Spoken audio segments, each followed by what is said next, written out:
Shalom, selamat datang di program Baca Alkitab Setiap Hari oleh GBI Jelambar Timur bersama saya, Dave Gerard Kue. Hari ini saya akan membacakan kitab Galatia pasal 2. Paulus diakui oleh para rasul. Kemudian setelah lewat 14 tahun, aku pergi pula ke Yerusalem dengan Barnabas dan Titus pun kubawa juga. Aku pergi berdasarkan suatu penyataan, dan kepada mereka ku bentangkan Injil yang kuberitakan di antara bangsa-bangsa bukan Yahudi, dalam percakapan tersendiri kepada mereka yang terpandang, supaya jangan dengan percuma aku berusaha atau telah berusaha. Tetapi kendati pun Titus yang bersama-sama dengan aku adalah seorang Yunani, namun ia tidak dipaksa untuk menyunatkan dirinya.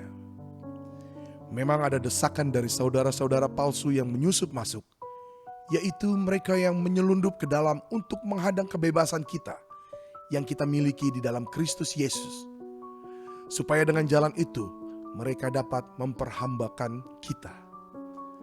Tetapi sesaat pun kami tidak mau mundur dan tunduk kepada mereka, agar kebenaran Injil dapat tinggal tetap pada kamu. Dan mengenai mereka yang dianggap terpandang itu, bagaimana kedudukan mereka dahulu, itu tidak penting bagiku, sebab Allah tidak memandang muka. Bagaimanapun juga, mereka yang terpandang itu tidak memaksakan sesuatu yang lain kepadaku.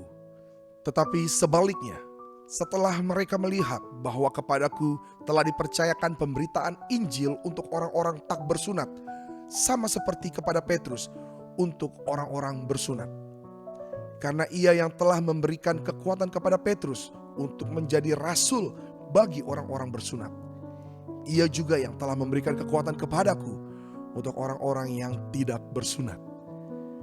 Dan setelah melihat kasih karunia yang dianugerahkan kepadaku, maka Yakobus, Kefas, dan Yohanes yang dipandang sebagai soko guru jemaat berjabat tangan dengan aku dan dengan Barnabas sebagai tanda persekutuan, supaya kami pergi kepada orang-orang yang tidak bersunat dan mereka kepada orang-orang yang bersunat.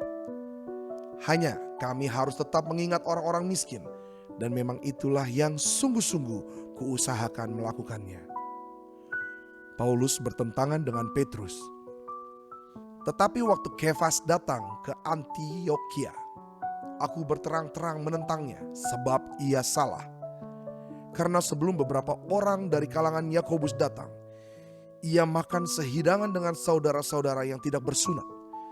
Tetapi setelah mereka datang, ia mengundurkan diri dan menjauhi mereka karena takut akan saudara-saudara yang bersunat. Dan orang-orang Yahudi yang lain pun turut berlaku munafik dengan dia, sehingga Barnabas sendiri turut terseret oleh kemunafikan mereka.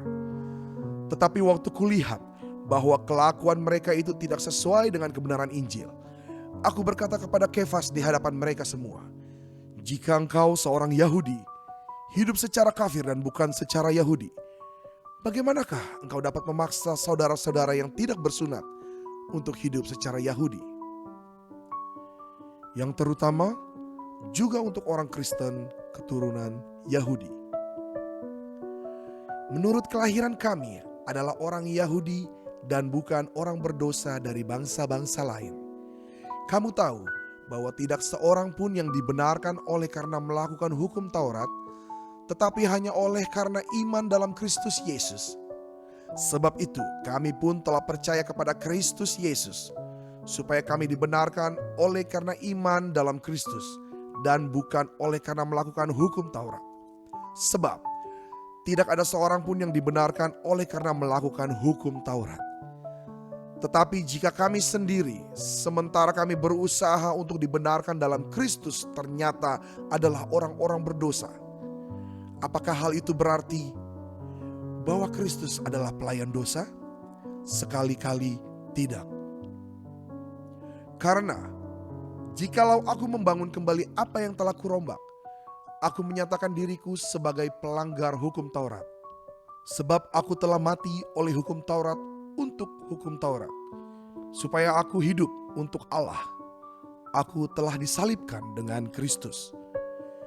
Namun aku hidup, tetapi bukan lagi aku sendiri yang hidup, melainkan Kristus yang hidup di dalam aku.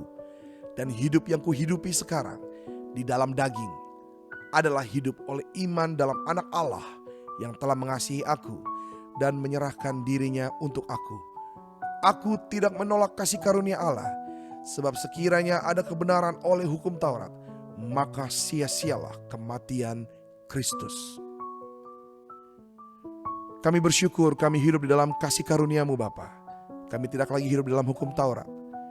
Dan kasih karunia-Mu memenangkan kami untuk menerima keselamatan yang penuh di dalam-Mu. Amin.